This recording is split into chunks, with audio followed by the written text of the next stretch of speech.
So stigma that we have as an organization, particularly with myself and priests, that we debate everybody and show everybody who we are than them and show them that they're nothing. If that's the type of, if that's what we're giving, that's what it looks like we're out, then I would like to take this time to apologize if that's what it's looked like. We are very firm in what we believe, and for the past several years in the truth, we have been really on the front line going against all different type of ideologies that have been coming up against the truth. So because of that, maybe we took it in, not maybe, I'll say, you know what, I'm not even going to say like maybe and leave room for it's not my fault. I'll say I'm sorry, everybody, if that's what if that's what it looks like. But with this in particular, this is something that's very important, and if there's a debate in the future in regards to it, cool. If not, cool. I would like for brothers, like the priest said, to look at it. If you have any questions on it, of course, hit us up. If you'd like to talk about it behind closed doors, it doesn't have to be a debate. Don't got to be heated. It can be all love. So all praises to the Most High. All praises. So we'll just bounce back and forth through the spirit. I want to start just because I also have to play a clip. I have to play this clip for everybody so you can see how hard this is for us, right? So non-Israelites receive salvation. If you look at the picture, you can kind of tell what we believe the Bible to be saying in its entirety. All right. Now, we understand that brothers want to unalive us over this. How do I know? Because I'm going to play a clip. And there's so many clips that I could get. I'm just going to play one. Brothers want to unalive us for this. Just like they wanted to unalive Paul when he went to non-Israelites. This is Acts 22:21. And he said unto me, depart, for I will send thee far hence unto the Gentiles. And they gave him audience unto this word. So until he said this word, they were cool. But when he said, I'm going to the Gentile, and then they lifted up their voice and said, away with such a fellow from the earth, for it is not fit that he should. these dudes are bugged the fuck out. Live. So we understand that brothers want to unalive us for taking this position. It is what it is. I'm going to play the clip. It's going to hurt them. It's going to destroy them. This is who we're not worried about. Christ says, Yahushua says, they need to be tied with a noose around their neck and cast into the midst of the. So, yeah, we need to be unalived for simply doing what's right. And a lot of these leaders know this, but they're not going to be honest with the text and present this like. So let's keep going. How did we get here? Hassan, I'll let you. Yeah, this is important because, there's been video where, when I was removed from Sakari, I just got to be blunt. When I was removed from Sakari, we had done a video, and in the video, I'm saying that I'm dispelling the rumor that I'm going to go and teach the Gentiles. And so I have to be fair. It does look like someone can easily say, oh, you're lying. You just lied. You said back then you weren't going to teach that Gentiles can be saved, and now you are. You have to understand this right here. I've been in the truth for going on over 10 years now, since I was 16, since I was in high school. And so this information of non-Israelites being able to be saved is something that goes against something that I have been believing for almost half of my life up to that point. And so when I'm reading certain things in the scriptures and I'm seeing certain things, I'm struggling with this idea. I'm not fully persuaded or fully converted as it relates to that topic and that possibility. So it's not that I'm lied ever about it. It's not that I am currently lying. Certainly that's not the case. It's that I struggled with something. I didn't know all the answers. And so I just stuck with what I've been teaching for the past several years. If someone would like to take that and now say that I'm lying, then, I don't really know what to tell you other than I'm not a liar. Am I gonna now take the next 2 hours to explain to everybody how I'm not a liar? No. People that know me know that I'm not a liar, and I'll just leave it at that. So all praise to the Most High. All right, I'll praise it. So me personally, I had questioned rather, and this isn't just about Paul. We're dealing with the whole entire Bible. We got almost 200 slides, and Paul don't even come until the last 100 probably. Yeah. So we don't need Paul to prove this. but you definitely can see that he's clearly, in certain instances, in a lot of instances, not talking to ethnic Israelites. So let's go. All right. So what we are not saying, we are not saying the nations won't be judged. We are not saying the nations are not going into captivity. We are not saying God loves everybody. We are not saying Gentiles are equal to Israel in the kingdom. That's what we're not saying. What we are saying, according to the Old Testament and New Testament, non-Israelites who believe can receive salvation at the same time as Israel. How? By believing on the Messiah and keeping the commandments. Can we prove this in the Bible? Absolutely. Without Paul. Their salvation is escaping the plagues, lake of fire, and hardcore bondage. What does the Bible say they'll be? How does it depict? They will be vassals able to travel to and fro from their homeland to Israel to pay homage. That is basically our mission statement. Yeah. Go ahead, Asad. So here's the definition of a vassal. So the definition is a subordinate, is a subordinate nation serving a superior kingdom, retaining its land, but obligated to serve, obey, and bring goods. That's what we're saying, that you could so-called say good or righteous believing Gentiles will be in the kingdom. They will be a subordinate nation, but they will still be better than most of the other Gentiles who are going to go into hardcore bondage. I want to reiterate that again. We are not at all, and we're going to go into it here momentarily, denying what the Bible says. It says, I'm going a little bit early, it says the Gentiles will go into slavery. It does say that. We're not going to take the Bible and now twist it, but we are also going to look at the Bible in its totality. So let's just keep reading. And here's an example of that. So used in ancient... No, we can keep going. We can just keep going. Yeah, that's fine. So let me ask y'all this. Here's an honest question. This isn't necessarily a appeal to anybody's emotions, but this is something that you have to take into consideration. Let's say we, Priest and Hassad, are wrong by saying that all nations can receive salvation. Let's say we're wrong on that. And we stand before God. When they say salvation, are they talking about the same salvation found in the New Testament? Yahweh Shai speaks in salvation, because that salvation is when the missiles hit this place and the elect get beamed up. Does that mean other nations are going to get beamed up? And then you're right, because there will be, you have the overlords, which are the Israelites, and then you will have vassals, which are the other nations, and they're going to be put in their land, put in their order, just like the Roman Empire didn't enslave their people that they took over. They put a tax on them, which is what do you call it? A tribute. That's why they had a census. That's what I believe. That's Matthew 2. Joseph had to go to the census. What do they call it? They called it something else. I'm not going to go to it. Somebody can put it in the chat. And they had to go to count them so they can tax them. Those were the days of the tax. And that's what they did. They said, the Romans said, we took you over. You can have your land. You can keep your religion. You can call on your God. You can do whatever the hell you did before we came here. But we're going to tax you a percentage of what you produce.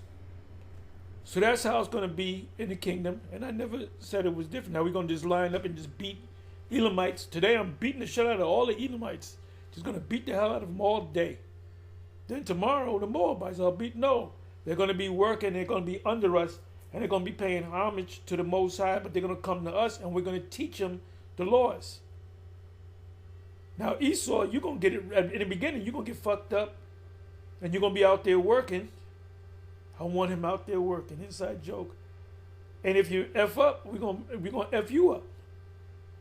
But the nations we're gonna put them back in their land, because it says in Isaiah 14 they sing for joy. I'm paraphrasing. Trees of righteousness, and they're gonna sing for joy, which represents the trees, but it represents the people. You know, Romans 16 and 23, you can start at 20. Earnest creature waited for the earnest expectation of the creature. I gotta read that. I'm botching it up. that they're waiting for us to rule because Esau is not ruling with justice. We're going to rule with justice. It doesn't mean we're going to beat the hell out of them every single day. That means they're going to do what they got to do. They're going to pay us tribute. They're going to bow to us. If they act up, they're going to get beat down. And they're not going to act up. Trust me, they're not going to act up. When the tabernacle comes pursuant to Zechariah 14, around about the 14th verse, no rain for them, they're going to come because they want they want their land to be blessed. And he says, hey, you guys were teaching that all people can believe in God and keep Torah. You guys were wrong about that. Only Israelites can be saved. What would you guys think our punishment would be on Judgment Day? I'm interested. I'm going to look at the comments just momentarily. What do you guys think the judgment would be? Now I'll look for a few questions. By the way, salvation means you have Israelites, let's say in Egypt. You got Israelites. They are not of the elect. They're not going to be saved. Meaning they're not going to be delivered from the destruction. You have to be in America, Babylon the Great, and you have to be beamed up into the ship. And that's salvation. That's salvation. So for you to say that the nations could be saved, you would have to say that the nations are going to get beamed up in the ships. The nations that are in America, they're going to get beamed up. So some of the people, oh, those are the Edomites. The angel going to say, okay, the Edomites over here, the Moabites over there, y'all made it. No. So when you use that word saved, it only really applies to us, the elect being in America, being delivered. That's what it means. A few seconds, but I want y'all to honestly ask yourselves that. We're still we're still telling people to keep the commandments, that we're the Israelites, we're not believing in the Trinity, all of that. But we just other people about God too, and told them to keep Torah. Somebody said there wouldn't be a punishment. Nothing. Nada. Nothing. Can you tell Esau to keep the Torah and will he keep it, or the laws? No. What was it saying in Isaiah 26:10? So even if they're over there in the land, they do what the fuck they want to do in the land. They got a happy parade up there. They got the Pink City, Tel Aviv's over there. They got women as in the military. Women and men got to go into the military. And you got the boneheads in Dimona, Israel.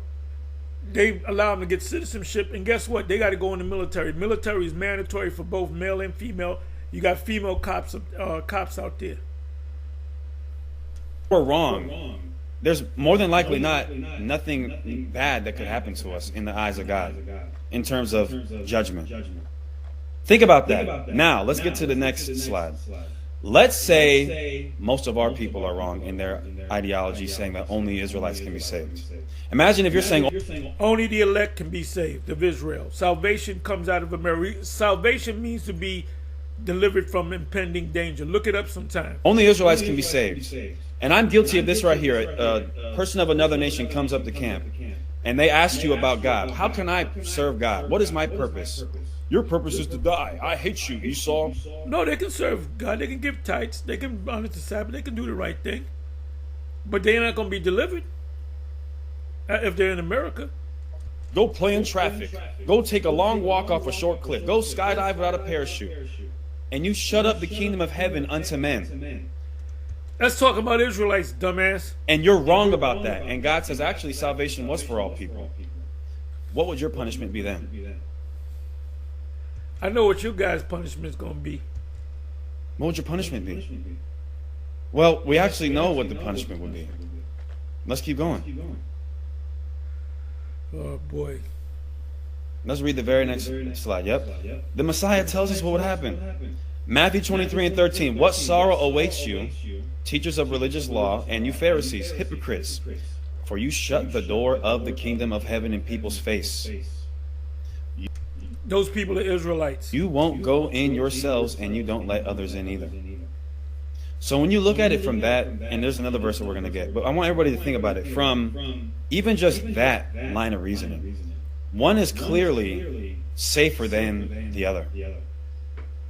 If you're a man with, a wife and children, would you risk that? Somebody said, I would risk it. Okay.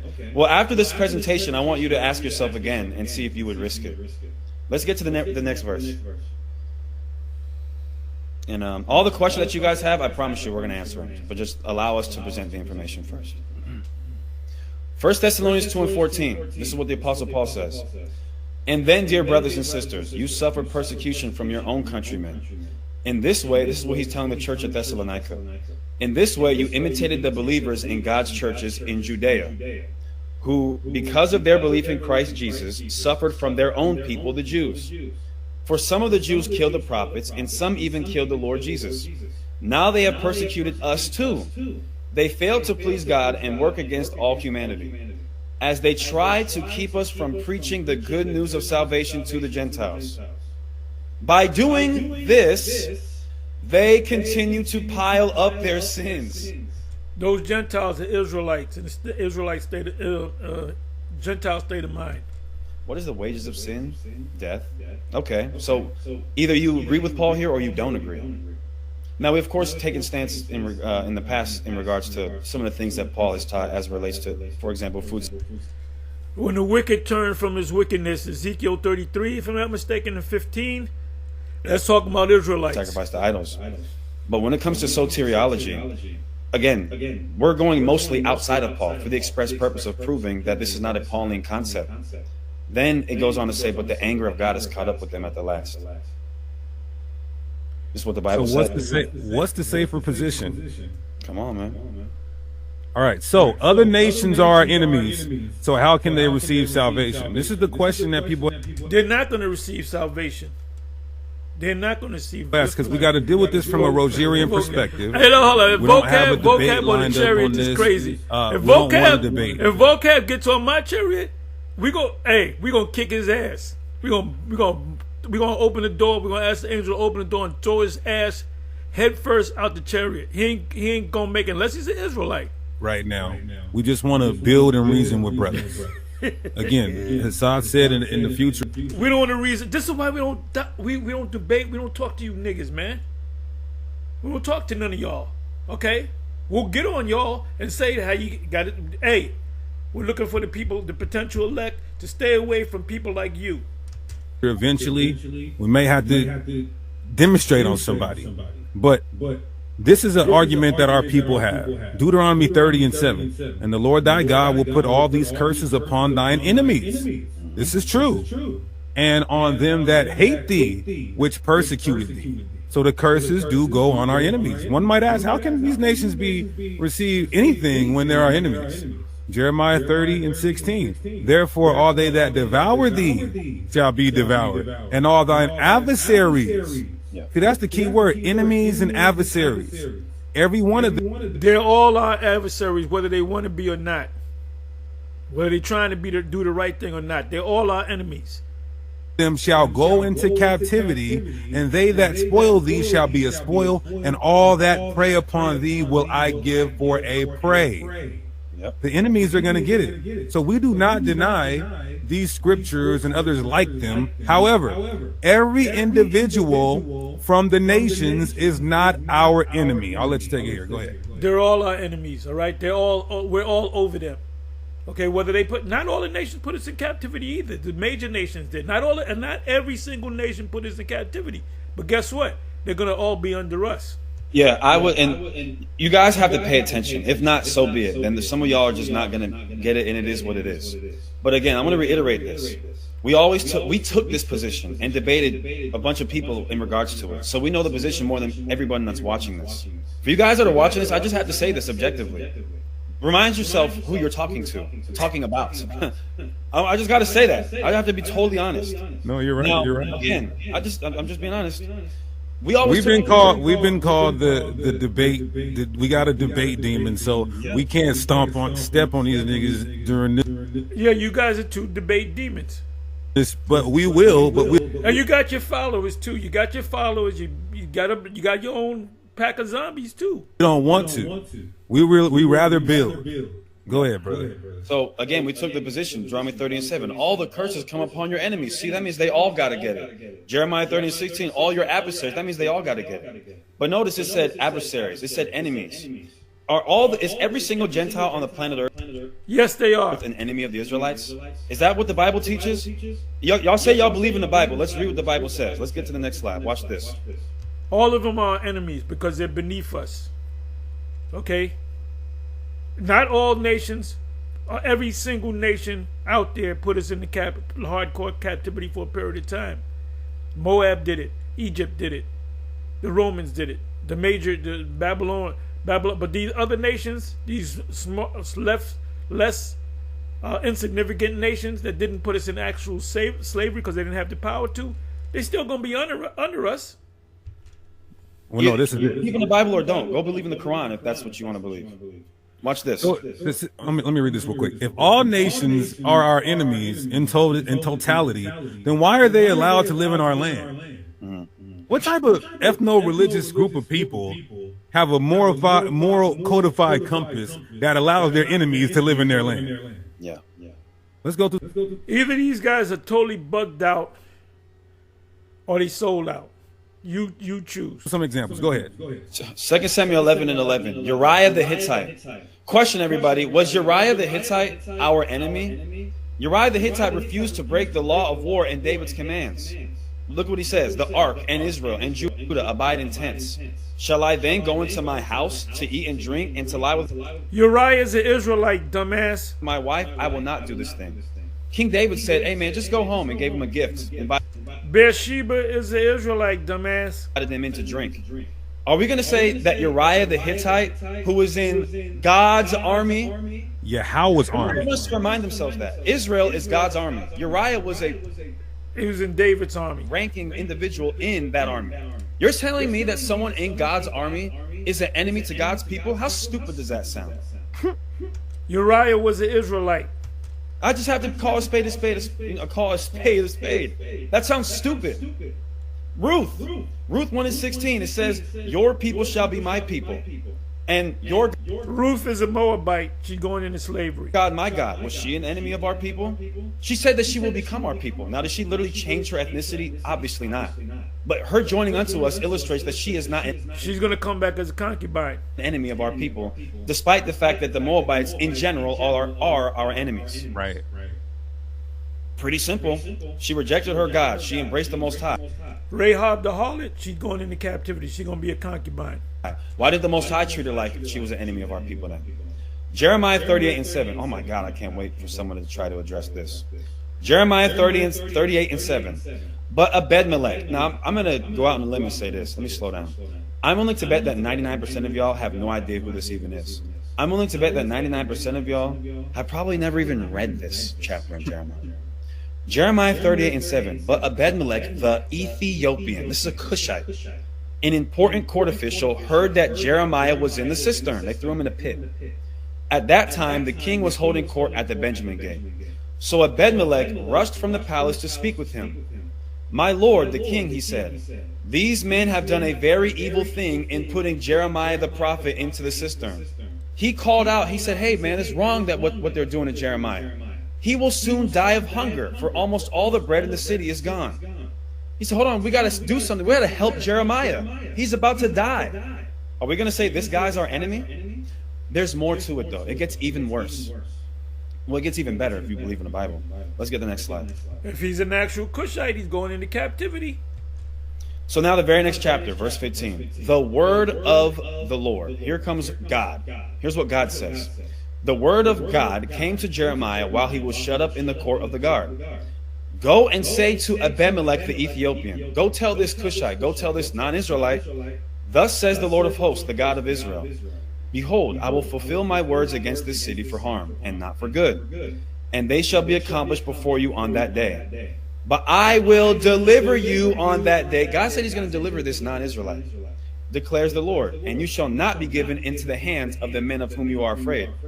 Hold on, don't we always say that salvation is being delivered from the hand? That's not talking about the salvation that the Most High is going to bring. He's going to watch over this man, even though because he's doing a good act. Remember, the Good Samaritan was of another nation. Your enemies? It said make friends with the mammon of this world. That means you got to be cool. I have a mechanic. He's an Edomite, but he might be a Jake because the way he talks. but he looked like an Edomite. That man, my car act up. I take it to him. I don't even ask how much. I said, just don't even worry about it, because I know you're gonna treat me right, and he has. God delivering this But if he's an Edomite, he's going into captivity. Ethiopian from the hand of his enemies. Then look what God says. See, this is what the Bible says. You can just believe it or not. Look what he says in verse 18. For I will surely save you. For I will surely save you. God says to a non-Israelite, I will surely save you. What do you do with that? Do you just rip it out of the Bible? Or do you just... Yeah, he's not going to be saved in the ship. He's not going to be beamed. It's not talking about being beamed up in the ship. It's talking about the Most High is going... when you read, what is this? Josiah, when he got involved in a war between, correct me if I'm wrong, Assyria and Egypt. And the Most High said, I went through this story the other day, but I'm not going to give you the whole account. But the Most High told the man of the Lord to tell him, don't involve yourself in this. I want this to go down this way. So he involved himself in that war between those two heathen nations, and he disguised himself, and he wound up getting killed. Cyrus, he was the one that signed off the fact that they got the monies to build the temple back. Does that mean he's going to get saved? No, he's going to be underclass. He's not going to be an Israelite. Just keep reading and pretend it didn't say what it just said. For I will surely save you, and you shall not fall by the sword, but you shall have your life as a prize of war, because you have put your trust in me, declares the Lord. That guy's our enemy. If he was our enemy, why didn't he? When he comes back, he's coming back as a slave. He's going to be under us. He's not going to be sitting inside. We didn't say we're going to beat the hell out of every nation every day. You're going to call me, hey, Tar, what you doing? Oh, I'm just beating the hell out of another Edomite. I'm gonna be beating his ass for the next 3 hours. Then what you going to do after that? I'm going to get this Elamite. I didn't like the way he looked at me, so I'm going to beat the shit out of him for an hour and a half. And what you going to do after that? Oh, this Moabite, I don't like this. I don't like the way this Moabite wash my clothes. I'm going to beat his ass for 5 hours. Then I'm going to go to sleep. And the next day I got more ass. No, it's not going to be like that. Well, now you're not just going to hear people beating the shit out of people and chopping them up. The Romans were cool. As long as you gave them the taxes, they were cool. He just let Jeremiah die. Why didn't he kill Jeremiah? Why don't you black Hebrew Israelites know? Yeah, that's what he wanted to call us. He calls us the black Hebrew Israelites because he got paid. He so told him to call them a black Hebrew Israelite. Let me slow down. All right, so let's keep going. God verbatim saved the Bedmelech, a non-Israelite Ethiopian, for him helping the prophet Jeremiah. That doesn't mean he's going to go on the ship. Our enemy? Didn't Christ say, if you receive a prophet, you'll receive a prophet's reward? That's in the New Testament. Deacon, it sounds different. Yeah, because that's a demon in him. He did more than receive the prophet. He saved his life. No, they don't believe these parts of the Bible. This Ethiopian didn't give him a glass of water. Go back to the scripture. If you give a prophet a cold glass of water, you receive a prophet's reward. He didn't do that during the time of the Messiah. See, the thing about us is we're gonna. They're not.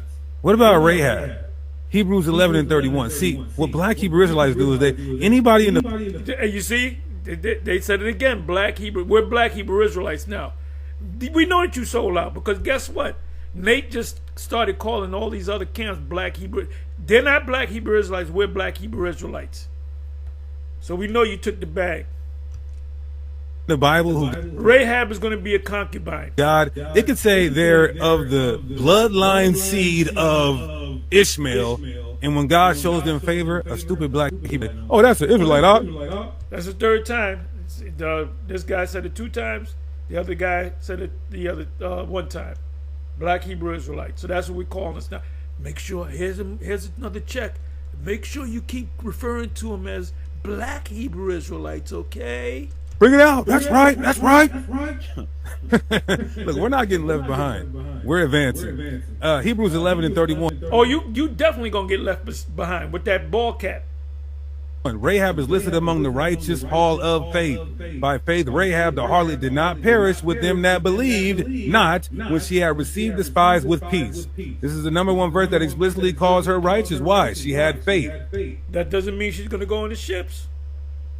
She sided with Israel over her own people. Hold up, then Ishmael's going to make it, because did not our Lord Yahweh tell Abraham, Ishmael's father, that he wanted Ishmael to receive the inheritance? And he said no. He said, I will bless. Matter of fact, let me go to it. That doesn't mean Ishmael's going to hop on the ship. You guys are good, but you know what? I'm not mad at y'all. You know, y'all wanted it now. Y'all didn't want to wait for the kingdom. Y'all wanted your kingdom now. What is that? Genesis.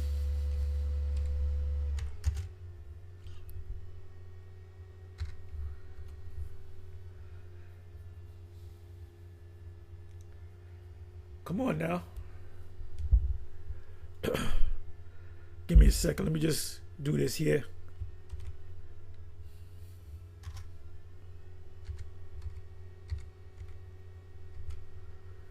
Okay, let's start from the 20th verse. And as for and the Most High said, Sarah thy wife shall bear thee a son indeed. And Abraham said, the Most High, oh, that Ishmael might live before thee. May my inheritance go to him. And the power said, Sarah thy wife shall bear thee a son indeed, which is Isaac, and thou shalt call his name Isaac, which means laughter, Atazakak, and I will establish my covenant with him for an everlasting covenant, and with his seed after him. Isaac's seed, he had two seeds. It didn't go to Jacob and Esau, it went to Jacob. And as for Ishmael, I have heard thee. Behold, I have blessed him. So the Most High can bless other nations, and will make him fruitful, and will multiply him exceedingly. 12 princes shall he beget, and I will make him a great nation. If you're going to make somebody a great nation, that means you're blessing them. It said, let me see. Behold, I have blessed him. But my covenant, my ultimate blessing, which is ultimately the kingdom, will I establish with Isaac, which Sarah shall bear unto thee at this set time in the next year. So I guess Ishmael's going to be beamed up in the ships with their falafels, right? And their halal meat. She showed, so there in general are our enemies, but is every individual from that nation our enemy? And the answer clearly is no. What about Achor the Ammonite? Was that our enemy? Judith chapter 5 verse 5. Then said, Achor the Ammonite is an enemy. He's going into captivity. Even though he said some good things, he's still a heathen, and he's not going to be beamed up in the ship. And in the kingdom, he's going to be with his nation, and they're going to have to pay tribute. And if they F up, if they FAFO, they're going to get, they're going to find out. Said Achor, the captain of all the sons of Ammon, let my Lord now hear a word from the mouth of thy servant, and I will declare unto thee the truth concerning this which dwelleth near thee and inhabiteth the hill countries, and there shall no lie come out of the mouth of thy servant. Verse 10 in Judith 14 and 10. And when Achor heard all that God of Israel had done, he became a firm believer. Was he an enemy? He was circumcised and made a member of the Israelite community, as his descendants are to present day. These dudes sold out. Better be lucky I don't have my soundboard on right now. Yeah, I gotta say this too. Here's the issue with a lot of our people, and when I say a lot of our people, I don't mean our people as in a general collective. I'm talking about us in the truth as Hebrew Israelites. A lot of us hate Gentiles more than you love God. Do I want judgment to happen? Do I want justice? Will we get justice for what's happened to our people? Absolutely. are the majority of every nation under heaven against us and not for us? And they are my Absolutely. enemies. We don't care. They're still going to be under us. They're not special. Okay? No doubt about it. Do I care for them? No. But I care for the Bible, period, point blank. I care for the truth. So Rahab, for example, not just her, but her friends and family were delivered too. If she was our enemy, why didn't she sell out the spies? Because the Most High put the Spirit on her not to. Most High put the Spirit. Man's going and woman's going of the Lord. So how can a man or woman understand its own ways? She's going to be a concubine. Or she might be married to a man of another of her nation. See, when we ask these rhetorical questions, I would though. Can somebody give like a valid answer? I'm giving you a bunch of answers. If she was our enemy, why didn't she sell us out? Well, because what? We're just gonna hear rhetoric? Give me an actual like a decent thought, not like just random. She knew through the Spirit that Israel was going to take that Canaan. They're going to slaughter that place. So she was covering her ass. Rambling and incoherent mumbo jumbo. Let's keep going. Yeah, I think this is the last one. In 2 Kings 5:1, Naaman was honorable. Naaman was a great man with his master, and what did he do? Because of him, Yahweh had given deliverance unto Syria. He was also a mighty man in valor. Respected, upright, honorable. Was he our enemy? Even as a Gentile, the Most High interacted with him. Was he our enemy? Like I said, you had other nations that we were cool with. David was cool with, I believe that was a Canaanite king, if I'm not mistaken. They did trade and they were cool. When Solomon got the wife from the different nations, when he got the Edomite wife, he had to make the deal with the Edomite girls, or however many Edomites he had. It says one Edomite or Egyptian. They had to make arrangements with the father that might have been a king. Well, they were kings or princes. They were princes that had daughters. Let's go to that real quick.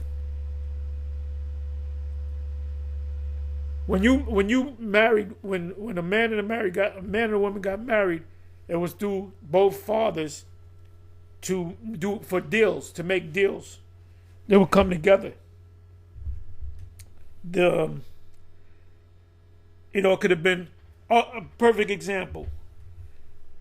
Queen Isabella and King Ferdinand got together so the two kingdoms could come together. Correct me if I'm wrong. Castile, I believe, is one, and Aragon is the other. So when they got married to each other, king and queen, that those two. Matter of fact, let me go to that. It's why it's good to know the history.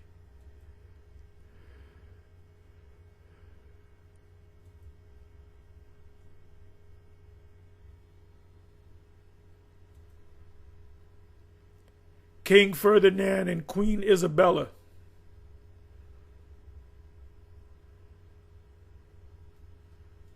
Now, we don't even know if they were Jakes or what. King Ferdinand II of Aragon and Queen Isabella I of Castile were Catholic monarchs. When you go into the history, they got married so the two kingdoms would come together and become a larger kingdom. Because remember, you had enemies. So you had these allegiances. And that happened in the ancient world. So let's go to, what is that? First Kings. It's got to be First Kings, chapter 1.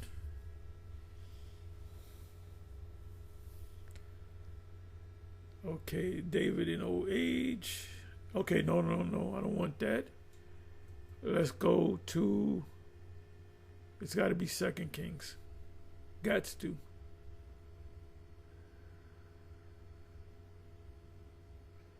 I'm sorry. Let me come on back. I'm sorry. Let me go over here. I believe it's First Kings 11, if I'm not mistaken.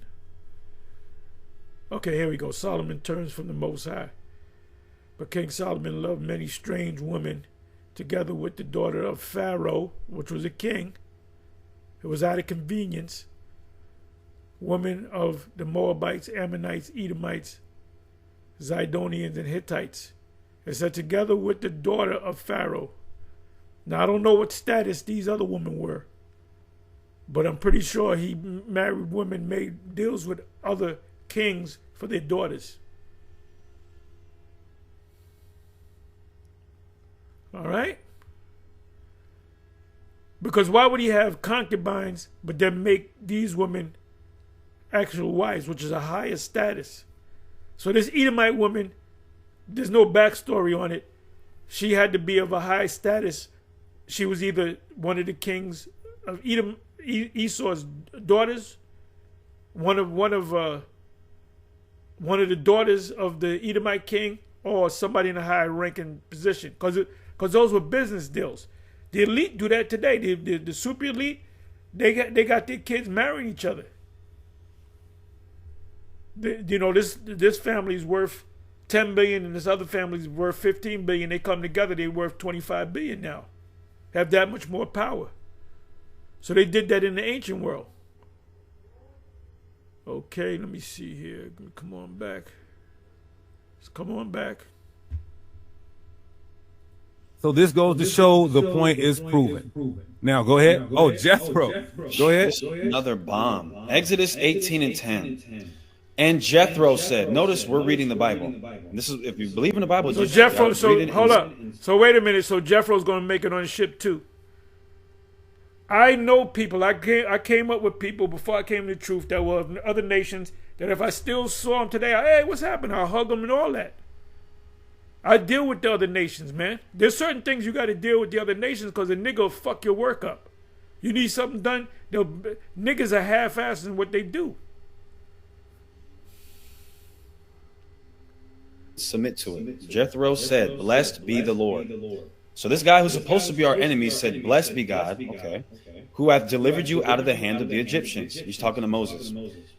So I guess the Pharaoh that, well, there was a couple of examples of pharaohs. You had the Pharaoh that let the people go, and the Pharaoh under Moses, he said, ask your God to bless me too. So he was looking for the blessings of the Most High. So I guess that, what is that, Ramesses II? I guess he's going to get beamed up in the ship too. He going to get salvation. Out of the hand of... See, this stuff only works on slow people. People that drive hop in the pickle bus to go to school. You know what I mean by a pickle bus. If I say it the other way, they'll take this video. Pharaoh, who hath delivered the people from under the hand of the Egyptians. Now I know, Jethro, a non-Israelite, said he knows that the Lord is greater than all gods. Okay, so he puts his true faith in the true God, okay? For in the thing wherein they dealt proudly, he was above them. And Esau worshiped the true power, Yahweh. Then for some reason something happened where they said, no, we don't love him no more. We're going to make our own God.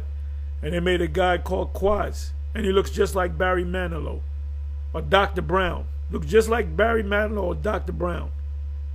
Meaning he looked like a small hat. Showing you that them Edomites look like small hats. Jethro, Moses' father-in-law, took a burnt offering and sacrifices for God. Wait a minute. This guy's our enemy, and he sacrificed to God. That's God, right. And he accepted, and God accepted his sacrifice. He's not going to be saved. And that's right. Said, wait a minute, God. This is your enemy. Why are we not killing him? And Aaron came. Wait a minute. Moses and Aaron are there. If anybody should know who's their enemy, shouldn't it be them? And Aaron came, and all the elders of Israel. So Moses, Aaron, and all the elders of Israel, it says, to eat bread with Moses' father-in-law before God. So none of these people apparently know that this guy is our enemy, but somehow you niggas know that he's our enemy. It says Moses was the most meek and humble man on the earth, and that God spoke to Moses face to face. In none of those conversations, he never whispered and said, hey man, you know your father-in-law is actually your enemy. Moreover, not only did that not take place, Exodus 18:17. Then Jethro said, back then, we were not enemies with Esau. Remember, Jacob had all his sons kiss Esau in the neck. When Moses wanted to go through the king's highway with the king of Edom, he sent a messenger, and he's called him brother Esau, right? He said, "Can we go through the king's highway?" That's Numbers 20, if I'm not mistaken. And then what did the king of Esau said? No. Oh, if we drink your water, we'll pay for it. We'll pay the toll road. We'll pay you to go through that road that because they were going from the wilderness. They had to go through. They had to pass through Seir. They had to pass through Moab. They had to pass through Ammon. Why do you think Moab, the king of Moab, put a curse on? Asked Balaam to put a curse on him because he saw them numbers. He said, "Man, these motherfuckers gonna they're gonna take over shit." You know. Hey, when Jake come into a nice neighborhood with Edomites, Esau gets scared. He said, "There go the neighborhood." So we had to be cool with him. We're cool with Esau, and Esau showed us hate. You are not doing this right. This is when Jethro told Moses he's burdening himself too much. It says, "You are not doing this right. But in addition, you should choose some capable men and appoint them as leaders of the people. Leaders of thousands, hundreds, fifties, tens. They must be God-fearing men who can be trusted and who cannot be bribed." Why do we bring this up? Well, when you read Deuteronomy 1, there's a law that's given. This is beautiful. Let me get this here. I can close this, man. I don't got to read no more. They ain't saying nothing.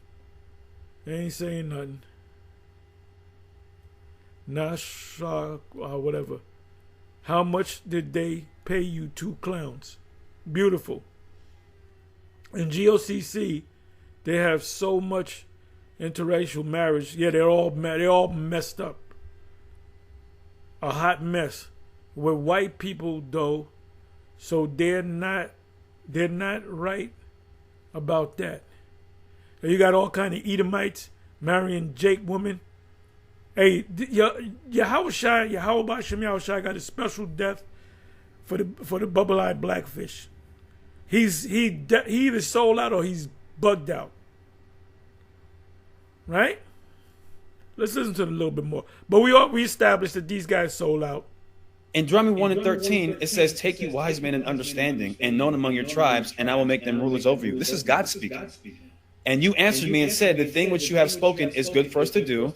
So I took the chief of your tribes, wise men," it says, "and made them captains over." And since you gave me that good advice, in America, when you come back in reincarnation, when missiles hit America, you're going to be beamed up in the ship. And you're going to have a seat with your name on it, Jeffro. You guys definitely sold out. For hundreds, thousands, tens, fifties, etc. Let's read the next slide. This is really, really interesting, you guys. Now, real quick. As a matter of fact, I think I expound more. We can read this part too. Judges 1 is a light to the Gentiles is the heathen bringing us their riches. The stance was never the Gentiles, and the passage being Israelites. The Gentiles that's going to be enlightened or enlightened are the Israelites. They don't know the difference. When you come across the word Gentile or heathen, they don't know the difference between whether it's an Israelite and it's Gentile state of mind or actual Gentile. So Most High took the spirit from y'all. More so, you guys got paid, like Nate, like Bishop Bullwinkle. 16. And the children of the Kenites, Moses' father-in-law, went up out of the city of palm trees with the children of Judah into the wilderness of Judah. Why are we letting these people who are our enemies just hang out with us and live amongst us? Hold on, there's more. You had a mixed multitude, and the mixed multitude, they were getting at Israel to go back to. They were complaining and made certain Israelites want to go back to Egypt because they were listening to them different nations, a mixed multitude. and then the ship that was above them was sending down lightning to kill them. They were killing Israelites outside the camp. That's Numbers 11. You can start from the very first verse, like in the first 2-3 verses. Which lieth in the south of Arad, and they went and dwelt among the people. So, just to establish, the Kenites are the family of Moses' father-in-law. These are not Israelites. 1 Samuel 15:6 says, And Saul said unto the Kenites, Go depart, get you down from among the Amalekites, lest I destroy you with them. For you showed kindness to all the children of Israel. Wait a minute. These are our enemies, but Saul is warning them. When he's on his way to go destroy the Amalekites, he tells the Kenites, hey, make sure you guys get out of the way, because we don't want to hurt you guys, because you guys were kind to us. Are you guys stupid enough to seriously say that these people are our enemies? Are you guys that dumb? Because of course they're our enemies, because they're another nation. Yeah, I refuse to be that dumb. I won't. We're not. We're not. I just can't be. And more importantly, they're not going to be saved from this coming destruction. I will not. I refuse to do it. So Jethro, just to kind of unpack this again. Jethro, a non-Israelite, dwelt amongst us, sacrificed to our God, and gave Moses wisdom that later became a part of Torah. Was he our enemy? Are we going to be that stupid? Sorry. Are you? He was a friend of Moses, of course. Moses set him up. Man's goings of the Lord. He was set up that way. But that doesn't mean he's going to get salvation. He's not going to be, when the ships come, if he's in America, he's going to die here in America. And he's going to take the chip too. You guys are going to be that stupid, because I'm not going to be that stupid. Is he our enemy? Moreover, in 1 Samuel 15, when we go to war with Amalek, who are literally our enemies, we warn Jethro's people. Why would we warn them if they were our enemies? Why didn't the Israelites kill the Ethiopians? Why did they kill the Canaanites? Because the Moses said specifically kill the Canaanites. The Israelites didn't say, okay, we're going to kill any Hamite. They're all the same thing.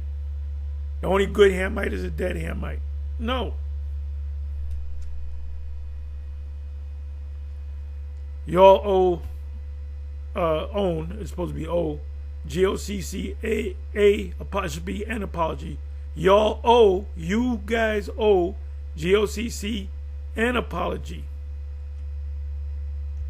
Can somebody answer that? Yeah, y'all can get together with G-O-C-C. The G in G-O-C-C could be Genesis. What is it? Genesis of what is it? Gathering of Christ. Genesis of Christ Church. Thanks. Wow. Hey, they're bugged out. They're bugged out in the chat. All right, so we just established that every individual from the nation of our enemies is not our enemy. That was proven exhaustively. And from now on, these guys are gone. They're bugged out. They're not even in this circle no more. Like GOCC, we don't even mention GOCC because they're so far out that they don't even come up. They don't even come up no more. So these guys are pretty much going the same route. They're gone. They sold out. They got demons. They're young. Remember what it says about a novice being lifted up with pride, come under the condemnation of the devil. These two got the devil in them. Anyway, I don't have to listen to no more. Shalom, on to the next.